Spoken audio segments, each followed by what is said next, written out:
This is not just another day on the calendar. This is not merely a transition from one number to another. Today is a gate. Today is a doorway. Today is a spiritual intersection where destinies can be redirected, patterns can be broken, and futures can be secured. Thursday, 1st January, is not asking for your resolutions first. It is demanding your alignment. Before schedules are filled, before decisions are made, before strength is spent, heaven must be consulted. Because when God is first, confusion is last. Many people enter a new year with hope, but few enter with direction. Many desire results, but only some secure divine backing. Tonight, this prayer is not emotional noise. It is intentional engagement. We are not begging, we are aligning. We are not guessing, we are declaring. As you pray, understand this. Years hear voices. Seasons respond to authority. And when a man or woman stands before God with humility and faith, time itself adjusts. Now lift your heart, still your spirit, and let us begin this year with God's blessing. Every year responds to spiritual authority before it responds to human effort. This truth is uncomfortable for a generation trained to believe that success is first a product of strategy, strength, and speed. Yet, time itself is not impressed by ambition. It is governed by laws higher than motivation. A year is not conquered by how busy you are, but by who authorizes your movement within it. Many people enter a new year armed with plans, calendars, and determination, yet they walk blindly into resistance because they never secured spiritual permission. Effort without authority produces exhaustion, but authority releases alignment. Time is a creation of God, and anything created answers to the one who holds dominion over it. Days, months, and seasons are not empty containers waiting to be filled by human activity. They are programmed systems that respond to voices. When a person understands this, they stop rushing into a new year and instead learn how to stand before God to receive jurisdiction. This is why two people can labor in the same year under the same conditions and experience entirely different outcomes. One is fighting time while the other is commanding it. Spiritual authority is not noise or emotional intensity. It is legal standing in the realm of the spirit. It comes from alignment, obedience, and divine backing. When a man or woman enters a year without this authority, they may still progress, but every step will be contested. Delays will multiply, resistance will feel unnecessary, and small battles will consume great strength. However, when authority precedes effort, even opposition becomes a servant to destiny. What should have stopped you will redirect you, and what was meant to slow you will refine you. Human effort is valuable, but it was never designed to lead. Effort is a responder, not a commander. When effort goes ahead of authority, it becomes vulnerable to frustration. This is why many hardworking people still struggle with repeated cycles. They are diligent, disciplined, and committed, yet the year refuses to cooperate with them. It is not because they lack capacity, it is because the year has not been instructed to yield. Until authority speaks, effort is only noise in the spirit. Every year carries assignments, permissions, and boundaries. There are things that are allowed and things that are restricted. Spiritual authority reveals what is possible and what is premature. Without it, people force doors that were meant to open by themselves, and they ignore doors that were already authorized. Authority saves you from wasted energy. It directs effort toward results instead of survival. It teaches you when to move, when to wait, and when to disengage. This is why beginnings are sacred. The early moments of a year are not symbolic, they are legislative. What you declare, align, and submit at the start becomes the framework within which effort operates. When authority is established early, the year begins to cooperate naturally. Opportunities recognize you, help locates you, timing works in your favor, not because you are lucky, but because the year has received instructions concerning you. Spiritual authority also determines protection. Many attacks that people face in a year are not always due to direct opposition. Sometimes they are the result of exposure. Authority creates covering. It marks boundaries around your life that certain troubles cannot cross. Effort cannot do this. Planning cannot do this. Only alignment with God establishes a defense that effort alone cannot produce. When authority is present, even mistakes are corrected. But when it is absent, even wisdom can fail. Another dimension of authority is continuity. Effort can start things, but authority sustains them. Many people begin the year strong and end it drained because they relied on momentum rather than covering. Authority ensures that strength is renewed, not consumed. It releases grace that carries you through seasons where motivation fades. When authority leads, effort is empowered rather than depleted. This truth humbles the intelligent and comforts the dependent. It reminds us that success is not proof of independence from God, but evidence of alignment with Him. When spiritual authority governs a year, effort becomes fruitful, rest becomes productive, and progress becomes sustainable. The year stops being a battlefield and becomes a pathway. To understand this principle is to change how you approach life. You stop asking, how hard must I work? And start asking, who has authorized this season? You stop fighting invisible resistance and start walking in cooperation with time. You realize that the greatest advantage you can have in any year is not strength, speed, or skill, but divine authorization. When spiritual authority goes first, effort follows with ease. But when effort goes first, authority is often forced to clean up the damage. A wise person therefore begins the year not by running, but by aligning. Because once authority has spoken, time itself becomes an ally, and the year begins to answer to you. Beginnings determine endings. How you start matters before how fast you move. This principle contradicts the popular obsession with speed and urgency, yet it is one of the most consistent laws governing destiny. Life does not reward haste, it responds to order. Many people are in a hurry to arrive, but very few are careful about how they depart. The tragedy of many lives is not that they did not move fast enough, but that they moved in the wrong direction from the start. A beginning is more than a moment in time, it is a foundation. What is established at the beginning becomes the reference point for everything that follows. Direction is locked in before momentum is built. When a foundation is faulty, no amount of speed can correct it. You can accelerate error, but you cannot outrun consequences. This is why wisdom teaches restraint at the start. It is better to pause and align than to rush and regret. Many people mistake activity for progress. They celebrate motion without confirming direction. But speed without clarity is dangerous. The faster you move without alignment, the further you travel from where you were meant to be. A careless beginning creates the illusion of advancement while quietly building future correction. Endings always expose beginnings. What you ignore at the start will confront you at the end, often with greater cost. Beginnings carry seeds. Inside every start is the DNA of the finish. Attitudes, decisions, and priorities planted at the beginning will mature over time. If discipline is absent at the start, disorder will dominate later. If humility is missing at the beginning, pride will grow unchecked.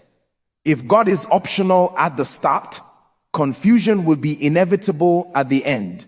Nothing appears suddenly. It was already present in seed form. This is why wise people honor beginnings. They understand that the earlier stages require the greatest sensitivity. At the beginning, everything is impressionable. Directions can be corrected easily. Instructions can be followed without resistance. But once momentum builds, change becomes costly. It is easier to steer a stationary vehicle than a speeding one. Beginnings give you that advantage. How you start reveals what you value. Your priorities at the beginning expose your true beliefs. If you start with pressure instead of peace, with noise instead of clarity, with ambition instead of alignment, you are declaring what you trust. Many people say they trust God, yet their beginnings are prayerless and rushed. Their lives later reflect that contradiction. Endings are honest. They testify about beginnings. Beginnings also determine stamina. A rush start drains energy prematurely. When you start incorrectly, you spend most of your strength fixing what should never have been broken. But when you start well, effort is conserved. You move with stability, not anxiety. You progress with confidence, not fear. A good start does not eliminate challenges, but it positions you to face them with strength. There is also a spiritual dimension to beginnings. Every new season is observed. How you enter matters. When a season begins with reverence, it yields cooperation. When it begins with neglect, it resists. This is not superstition, it is alignment. The order you establish at the start becomes the atmosphere in which you live. Peace at the beginning invites peace along the way. Confusion at the beginning multiplies confusion later. Speed has its place, but speed is a servant, not a master. Speed should respond to clarity, not replace it. When clarity is established at the beginning, speed becomes safe, movement becomes purposeful, acceleration becomes beneficial. But when speed leads, mistakes multiply. Many destinies were not destroyed by opposition. They were damaged by careless beginnings. Endings are rarely surprises. They are revelations. They reveal what was consistently practiced from the start. The disappointment many people feel at the end of a season is often rooted in denial at the beginning. They ignored warning signs, dismissed counsel, and trusted excitement over wisdom. Time simply exposed what was already set in motion. To honor beginnings is to respect destiny. It is to understand that tomorrow is shaped by today's posture. It is to choose alignment over impulse, clarity over urgency, and purpose over pressure. When you start right, you may not appear fast, but you will be accurate. And accuracy will always outlast speed. How you start determines how you finish. You cannot compensate at the end for what you neglected at the beginning. But when the beginning is done well, the ending often takes care of itself. The blessing of God is not luck, it is alignment. This truth dismantles the fragile belief that outcomes are random and success is accidental. Luck suggests chance, unpredictability, and favoritism without reason. Alignment, on the other hand, speaks of order, position, and intentionality. When the blessing of God rests upon a person, it is not because circumstances smiled on them. It is because their life came into agreement with divine order. The blessing follows alignment, the way shadow follows substance. Many people chase the blessing without understanding its nature. They desire results without rearrangement. They want increase without instruction. But the blessing is not a reward for desire. It is the consequence of alignment. When a life is out of order, even prayer can become noisy. But when alignment is restored, grace begins to flow naturally. Struggle reduces, not because effort stops, but because resistance loses legal ground. Alignment begins internally before it manifests externally. A heart aligned with God values truth over convenience, obedience over emotion, and purpose over popularity. When internal alignment is absent, external progress becomes unstable. You may rise, but you will not remain. The blessing of God is not designed to decorate chaos. It is designed to empower order. This is why some people receive opportunities, but cannot sustain them. The blessing cannot rest where alignment is absent. Alignment also involves timing. Being in the right place at the wrong time can be as costly as being in the wrong place entirely. The blessing of God synchronizes your movement with divine timing. It saves you from premature exposure and delayed obedience. What looks like delay is often protection. What looks like acceleration may be preparation. When alignment governs your life, timing works in your favor, and seasons begin to cooperate with you. Another dimension of alignment is relationship. The blessing flows through authorized connections. Destiny helpers, mentors, and covenant relationships are part of divine order. When relationships are misaligned, the blessing is hindered. Not everyone who wants to walk with you is permitted to go with you. Alignment gives you discernment to know who to keep, who to release, and who to honor from a distance. The blessing thrives where relationships are rightly positioned. Alignment does not remove effort, but it multiplies results. Two people can exert the same energy and see different outcomes because one is aligned and the other is not. Alignment turns ordinary effort into productive labor. It causes small actions to produce disproportionate results. This is why the blessing of God makes rich without adding sorrow. It removes unnecessary strain. You work, but you are not crushed. You build, but you are not broken. The misconception of luck also produces entitlement. People who believe in luck feel cheated when outcomes differ, but alignment teaches responsibility. It invites self-examination. Instead of asking, why not me? You ask, what must be adjusted? This mindset empowers growth. It shifts you from complaint to correction. The blessing responds quickly to correction because it is attracted to order. Alignment also demands consistency. The blessing of God is sustained by continued obedience, not occasional spirituality. You cannot live carelessly all week and expect alignment on special days. Alignment is a lifestyle. It governs how you speak, decide, plan, and respond. When alignment becomes habitual, the blessing becomes predictable, not mechanical, but reliable. God is faithful, but he honors order. Another powerful truth about alignment is that it protects you from counterfeit success. There are doors you can open by ambition that the blessing will never support. Alignment prevents you from celebrating what will later destroy you. It keeps you within the boundaries of your assignment. Success outside alignment is noisy, but success within alignment is peaceful. One drains you, the other strengthens you. The blessing of God also brings distinction. When alignment is present, favor becomes evident. You are helped without manipulation. You are remembered without self-promotion. This is not favoritism, it is positioning. Alignment places you where your gift is needed and recognized. The blessing does not make you famous, it makes you effective. The blessing of God is the result of a life that agrees with heaven. It is not mystical luck or unexplained advantage. It is the outcome of choices made in obedience, humility, and faith. When alignment is in place, the blessing follows naturally.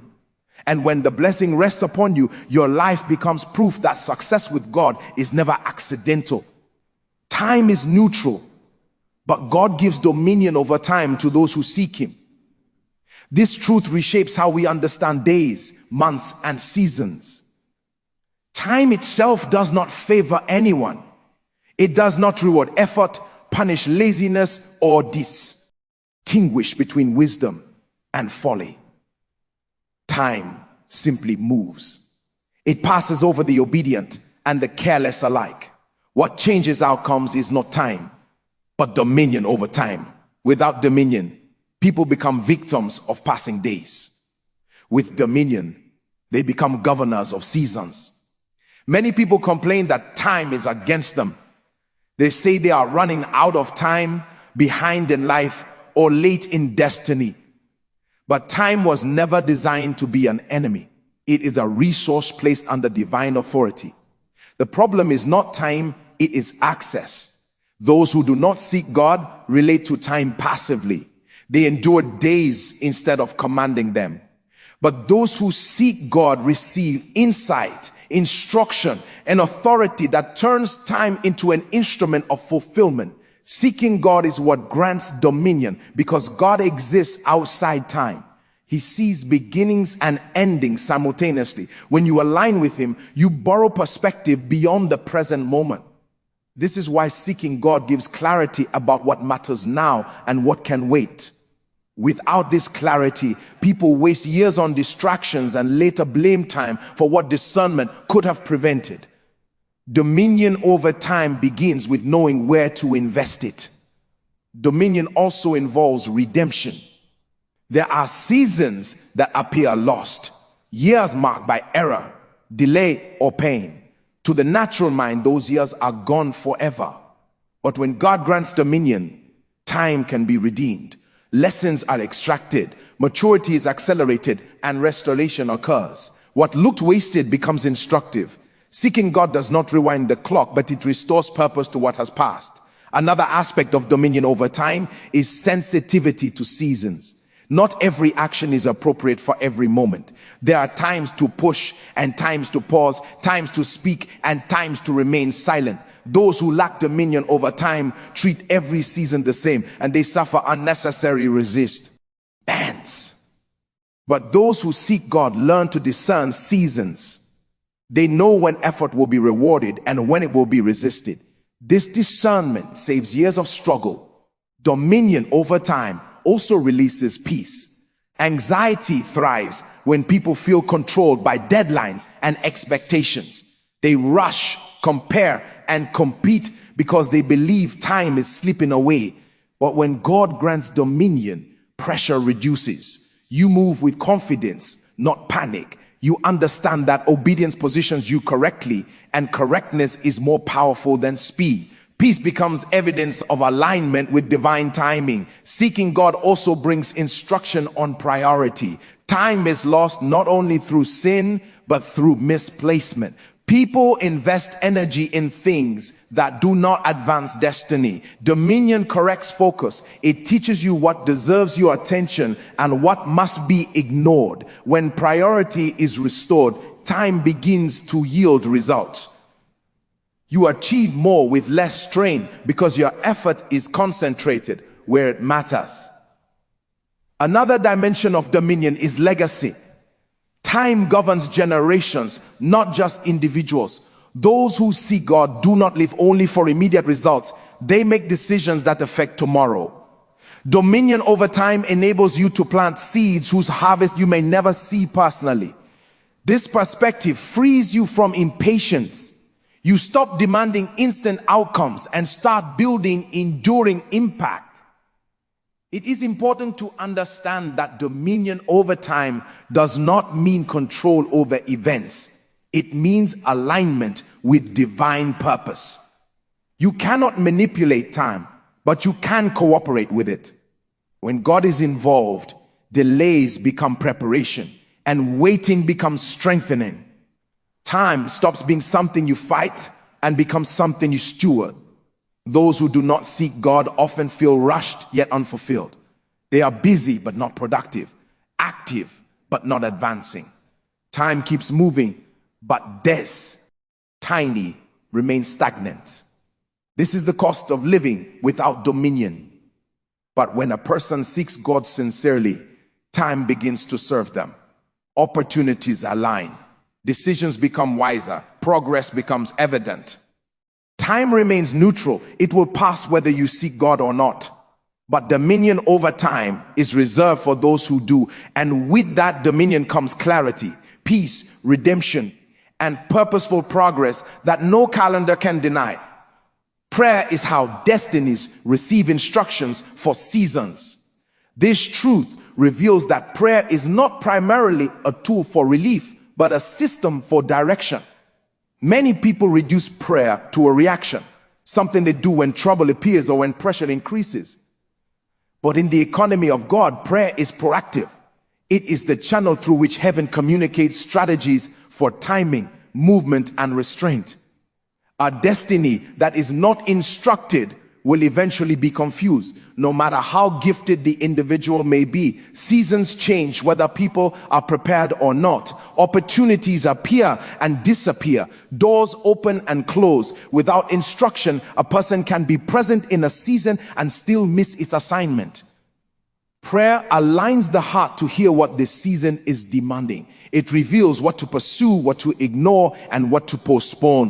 When prayer is absent, people rely on patterns from past seasons, and what once worked becomes ineffective. Instruction must be updated because seasons are not static. Destiny is not fulfilled by effort alone. It is fulfilled by obedience to current instruction. Prayer creates the space where God corrects outdated mindsets. It exposes assumptions that no longer apply. Many delays are not caused by resistance, but by insisting on old instructions in a new season. Prayer saves a person from unnecessary struggle by realigning them with present truth. Another dimension of prayer is timing. Knowing what to do is not enough. Knowing when to do it is critical.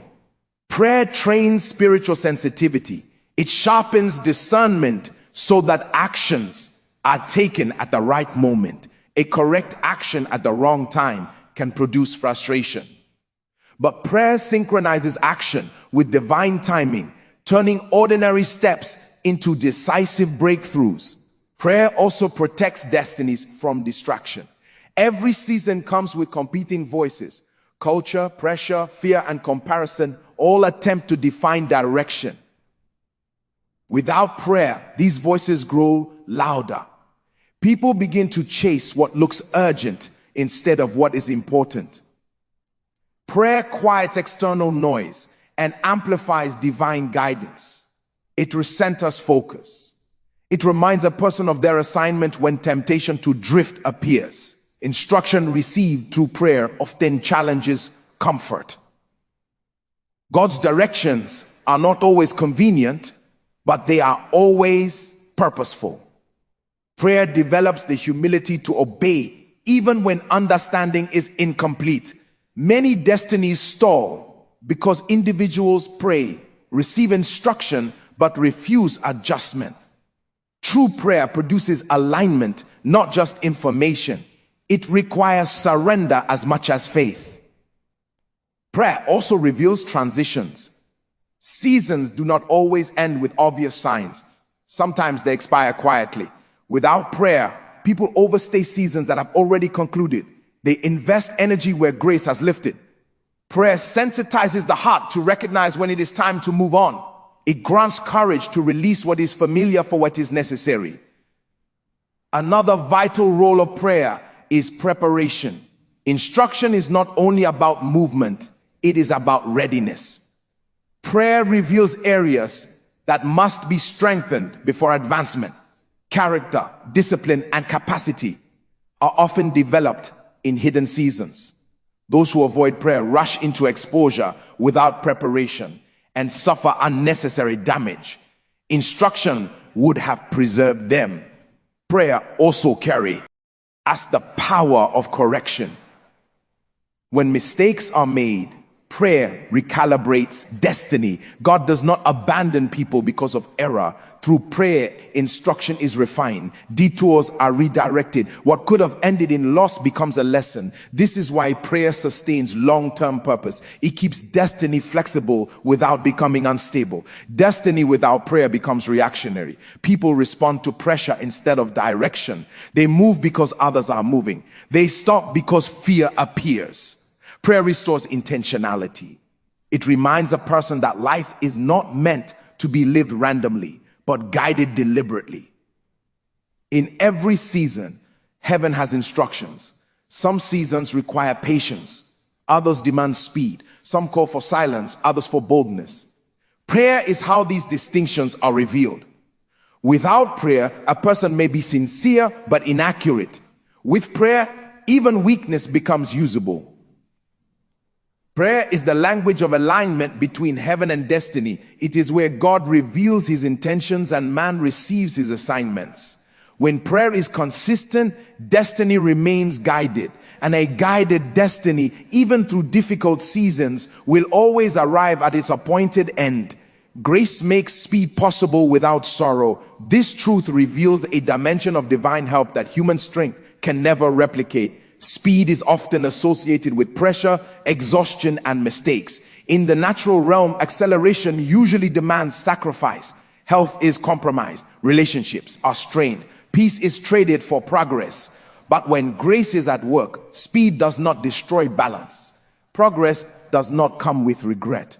Advancement does not leave wounds behind. Grace introduces a kind of movement that is both swift and safe. Many people desire speed because they are tired of delay. They want results quickly, breakthroughs immediately, and answers without waiting. But when speed is pursued outside grace, it becomes dangerous. It forces growth that character cannot sustain. It exposes individuals to responsibilities they are not prepared to carry.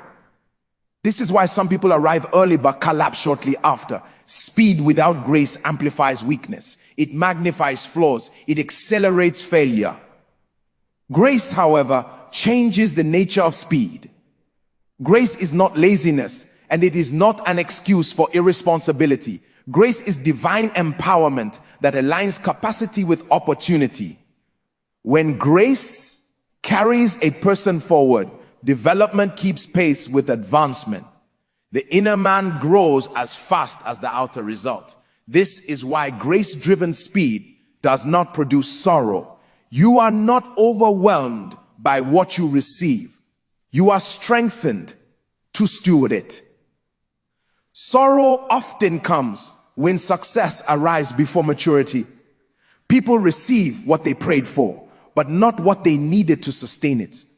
They gain visibility without wisdom, resources without discipline, influence without humility. Grace prevents this mismatch. It prepares the vessel while increasing the flow.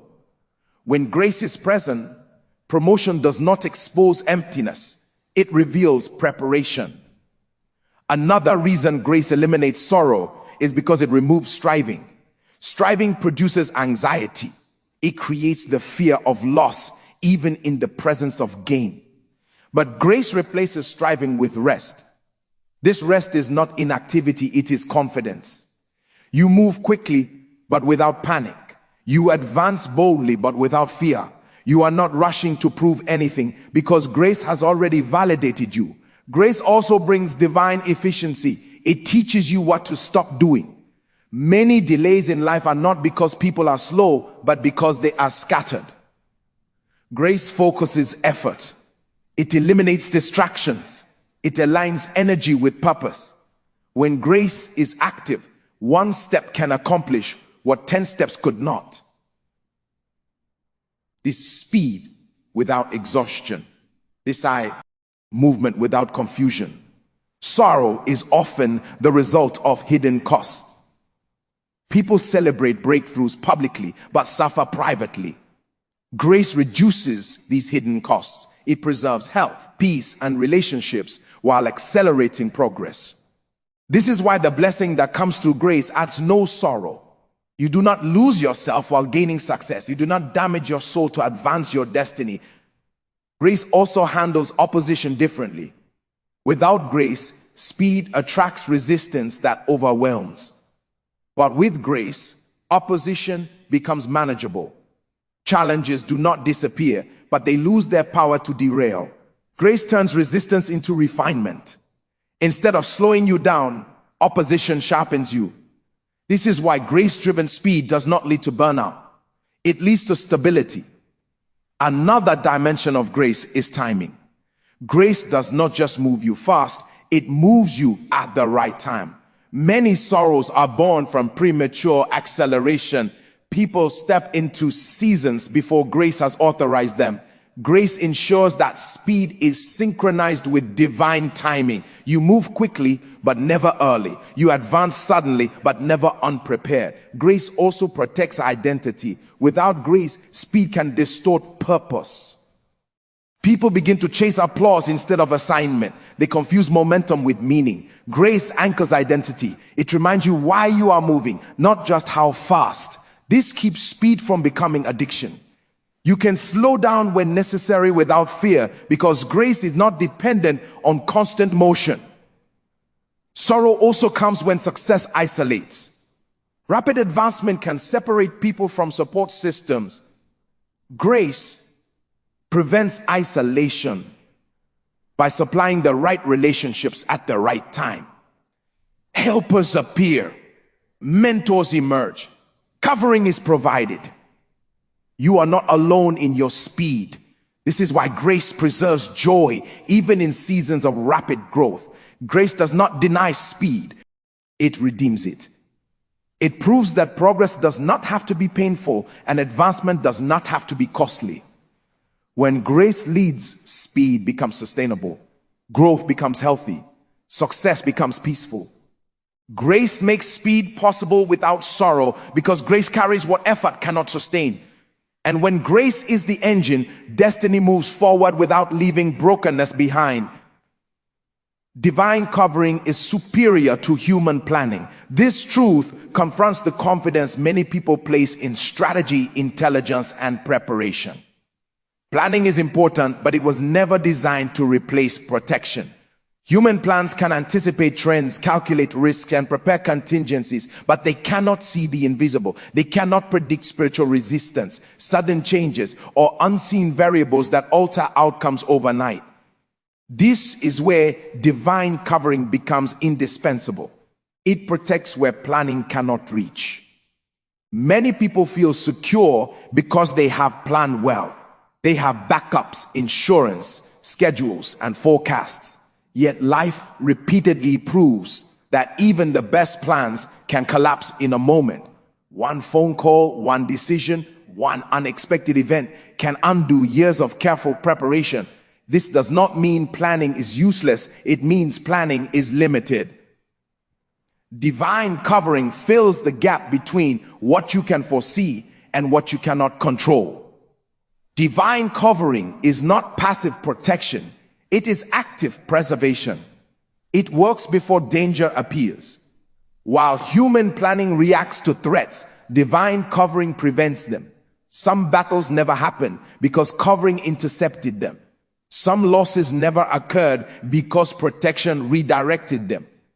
Many people only thank God for what they survived, but they never realize how much they were spared without awareness. Planning celebrates what you managed. Covering preserves what you never had to face. Human planning depends on informality, but divine covering depends on authority.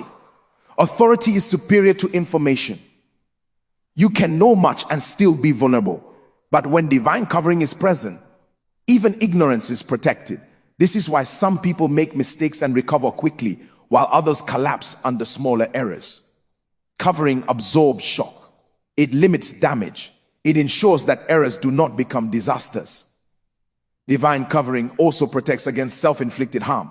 One of the greatest threats to destiny is not opposition, but poor judgment. Planning assumes rational decisions, but emotions, pressure, and fatigue often override logic. Divine covering restrains destructive impulses. It creates inner checks. It causes delays where haste would have caused regret. Many times, protection looks like inconvenience, but it is mercy in disguise. Another dimension of divine covering is continuity. Planning focuses on starting and executing, but covering sustains. It preserves strength over time. Many people begin well, but finish poorly because they relied on plans without protection. Covering ensures that stamina matches assignment. It guards health, peace, and clarity. Without covering, progress drains life. With covering, progress renews strength. Divine covering also governs exposure. Planning can open doors, but it cannot determine readiness. Covering controls visibility. It hides you when exposure would destroy you and reveals you when exposure will bless you. Many people fail not because they lacked opportunity, but because opportunity came too early. Divine covering protects you from success that would have damaged your soul. Human planning often assumes stability, but life is fluid. Seasons shift, People change, systems fail. Divine covering adapts. It moves with you. It adjusts. Protection according to season. What protected you in one phase may not protect you in another. Covering evolves. B, because God sees the full journey, not just the current step. This adaptability makes divine covering superior to static plans. Another powerful aspect of divine covering is relational protection. Plans rarely account for betrayal, jealousy, or misunderstanding. But divine covering guards hearts and reputations. It exposes what must be revealed and conceals what must be preserved. It disconnects harmful relationships without destroying destiny. Many times, the pain of separation is actually the operation of protection. Divine covering does not eliminate responsibility. It works best with wisdom and obedience. But even obedience without covering is vulnerable. Covering ensures that obedience is not punished by unseen resistance. It ensures that righteousness is not exploited. It ensures that integrity is not costly beyond measure. This is why those under divine covering may face challenges, but they are not consumed by them. Planning gives confidence, but covering gives peace. Confidence is based on what you know. Peace is based on who is watching over you. When divine covering is active, fear loses authority. You are not careless, but you are calm. You plan, but you trust. You prepare, but you rest.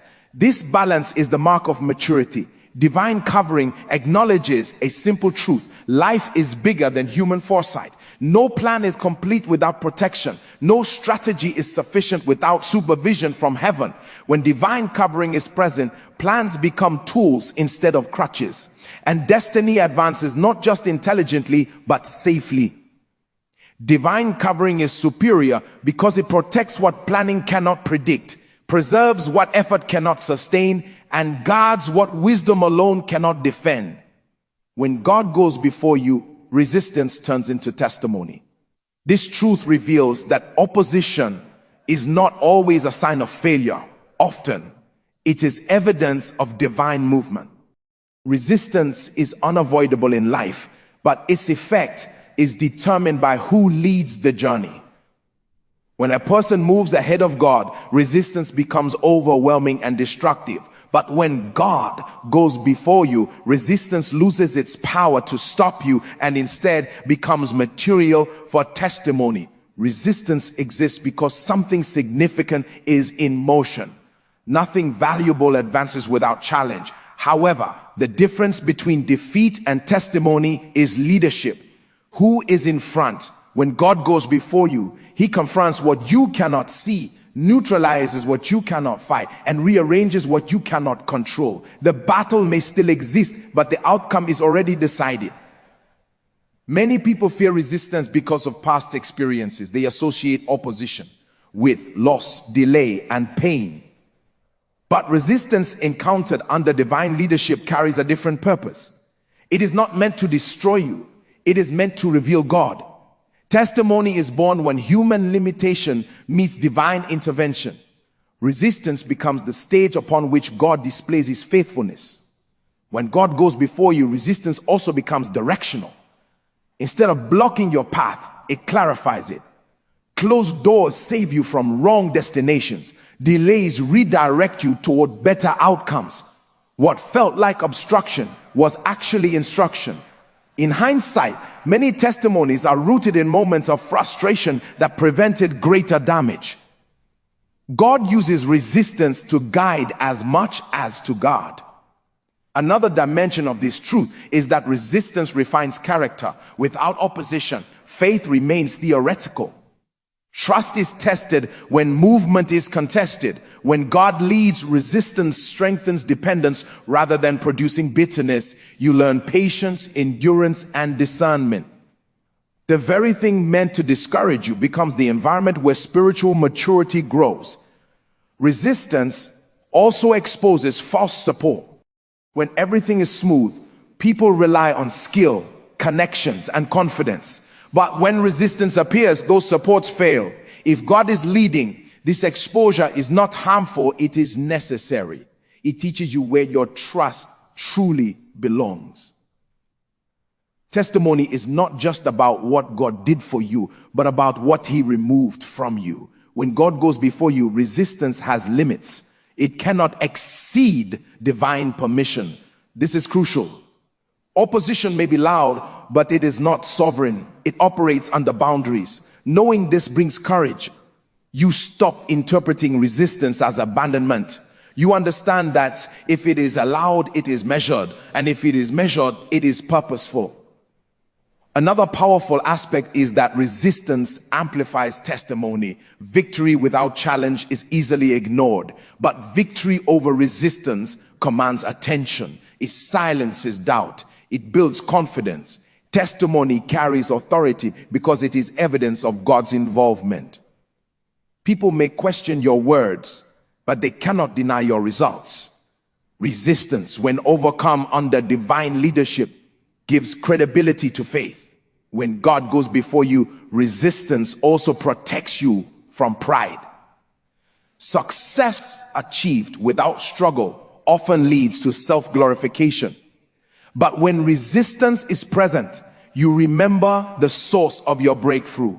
You know it was not strength or strategy alone. This humility preserves the blessing. Testimony born from resistance keeps the heart grounded. Resistance also creates remembrance. You remember where God met you. You remember how he intervened. These memories become anchors in future challenges. When new resistance appears, you draw strength from past testimonies. This creates spiritual resilience. You are not easily shaken because you have history with God. It is important to understand that God going before you does not mean absence of discomfort. The journey may still say, wretch you. Faith may still be required, but the difference is assurance. You know you are not walking into uncertainty alone. God has already occupied the future. He has addressed what awaits you. Resistance becomes testimony when God leads. What was meant to stop you becomes proof that you were sent. What was designed to break you becomes evidence that you were protected. Testimony is not the absence of struggle, it is the presence of God within it. When God goes before you, resistance cannot end your story. It only gives it a powerful chapter. Altars secure futures. What you place before God will speak for you. This truth underscores the enduring power of intentional spiritual investment. An altar is not just a physical structure. It is a representation of priority, devotion, and alignment with God. Everything that is laid on the altar, time, resources, prayers, commitments, carries the potential to influence destiny. What is dedicated to God receives divine attention and becomes an agent of favor in seasons to come. Futures are not random. They are often the result of what has been intentionally placed before the Creator. Many people underestimate the importance of sacrifice and deliberate devotion in shaping their future. They work tirelessly, plan strategically, and strategize endlessly, yet fail to recognize that outcomes in life are often determined by what was presented to God before action was taken. Altars secure futures because they establish a spiritual foundation. When you place your priorities, resources, or intentions before God, you are essentially creating a legal ground for blessing. The spiritual realm is activated by obedience, and the altar becomes the interface between human intention and divine intervention. Altars also create testimony. What is placed on the altar today speaks tomorrow. Investments made in humility, faith, and obedience reach you, and in ways that human calculation cannot predict. Often, these returns appear suddenly, and people attribute them to chance, luck, or coincidence. In reality, it is the altar, the commitment made to God, that has been advocating on their behalf. It is not the act of labor alone, but the act of dedication before God that secures supernatural alignment with destiny. Another crucial aspect is that altars influence generations. Decisions made in obedience and faith do not only affect the present, they ripple into the future. Children, families, communities, and even organizations are impacted by what was placed before God. A prayer offered, a vow made, or a resource dedicated may yield benefits that extend beyond personal gain. Futures are secured not just for one individual, but for all who are connected to the life being aligned with divine purpose. This gives eternal significance to acts of devotion. Altars also clarify intentions. The act of placing something before God requires focus and deliberation. It forces a person to examine what truly matters, what is genuinely valuable, and what is spiritually aligned. When you take something to the altar, you are declaring that it is under God's authority. This declaration is not passive. It carries weight in the spiritual realm. The altar acts as a witness to your dedication, ensuring that your life's priorities are recognized by heaven. Another dimension of altar dedication is protection. When resources, time, or plans are placed before God, they are shielded from misuse, misfortune, or misdirection. Many setbacks in life occur not because of failure, but because resources were mismanaged or used outside divine alignment. The altar creates a legal covering. It sanctifies what would otherwise be ordinary and ensures that whatever is placed before God is preserved until its appointed purpose is fulfilled. Altars also require discipline, which in turn strengthens character. Consistency in laying matters before God fosters patience, faith, and persistence. It teaches a person to honor divine order and to respect the process of alignment. Futures are often delayed not because God is unwilling, but because preparation is incomplete. The altar cultivates readiness, ensuring that when the time comes, what has been dedicated is mature, prepared, and capable of producing the intended result. Moreover, altars speak on behalf of individuals even in their absence. Life is unpredictable, and opportunities often appear in seasons when we are unaware. What has been committed to God continues to advocate silently in the spiritual realm. This is why persistent prayer, tithes, acts of faith, and sacrifices have enduring impact. They are not forgotten. They continue to work on behalf of those who honor the process, effectively speaking for their future before heaven.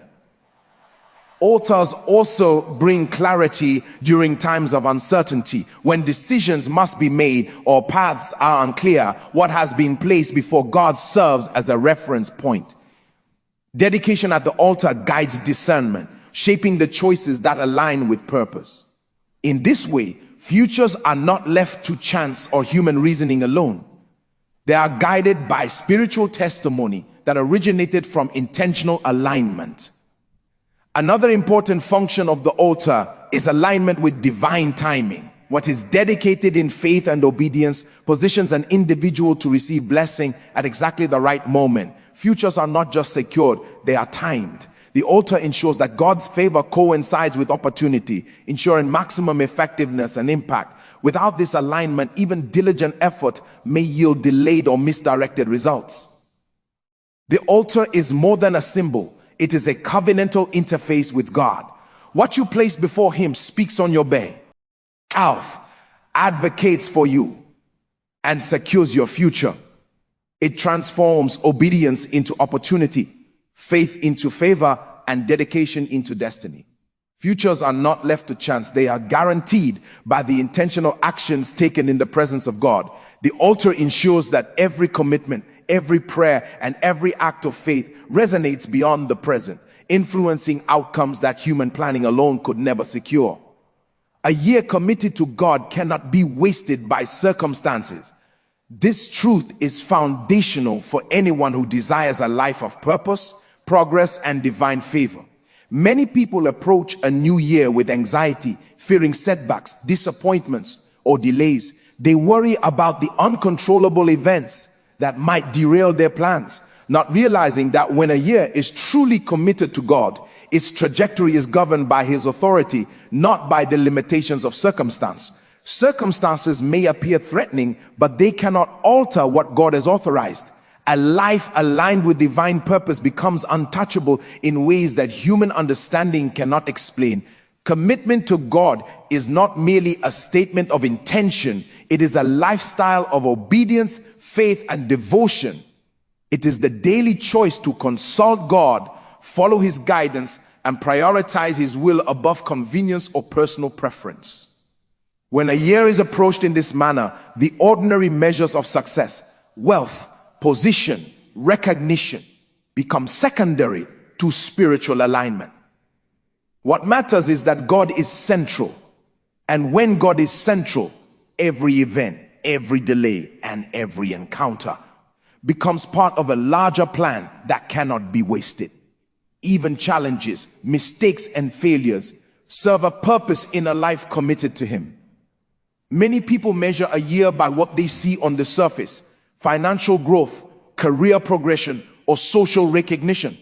However, a year committed to God measures its success in alignment with divine timing, wisdom, and favor. Circumstances may suggest stagnation, but spiritual realities operate beyond human perception. What appears as a loss may actually be protection. What feels like delay may be preparation. When God leads, the ordinary cannot thwart destiny. This is why faithful prayer, consistent obedience, and continual devotion are more important than panic or rushing. Committing a year to God also transforms the meaning of struggle. Life is never devoid of challenges, but when a year is dedicated to Him, struggles become instruments of growth rather than signals of defeat. Opposition teaches patience, strengthens faith, and produces resilience. The committed individual recognizes that each obstacle is an opportunity for divine intervention. Even when circumstances seem insurmountable, the commitment ensures that outcomes are ultimately favorable because God's hand is at work, orchestrating progress that transcends visible evidence. Another important aspect of a year committed to God is protection. When God is the center, the year is shielded from undue harm. Decisions are influenced by wisdom beyond human understanding. Relationships are governed by divine discernment, and paths are opened or closed according to purpose rather than chance. While human plans can be disrupted, a year under God's authority cannot be hijacked. Challenges may occur, but they are controlled and measured, preventing permanent derailment. Circumstances lose their capacity to dictate outcomes because God's oversight governs every moment. Commitment also brings perspective. People often become discouraged when events do not align with their expectations. A project may fail, a plan may be postponed, or relationships may fracture. But a committed year frames these events within a divine narrative. Every disappointment is temporary, and every setback is instructional. The IND. A vigil understands that life's unpredictability does not equate to waste. Instead, every circumstance serves as a building block, preparing the person for what God has ordained to come. Furthermore, a year committed to God produces favor and opportunities that cannot be manufactured. Open doors, unexpected connections, and divine provision become available to those whose lives are surrendered. Circumstances may be unfavorable, but divine favor overrides natural limitations. What would be impossible by human effort alone becomes feasible through alignment with God's will. Even obstacles that appear as barriers often end up as stepping stones when divine influence is at work. A committed year also influences relationships. Connections that matter for destiny are brought close, while harmful influences are redirected. Friendships, partnerships, and alliances are governed by spiritual alignment rather than chance. Conflicts that might have caused prolonged setbacks are mitigated by divine intervention. This ensures that human interaction, often a source of wasted energy, becomes a channel for growth and progress. Another crucial factor is timing.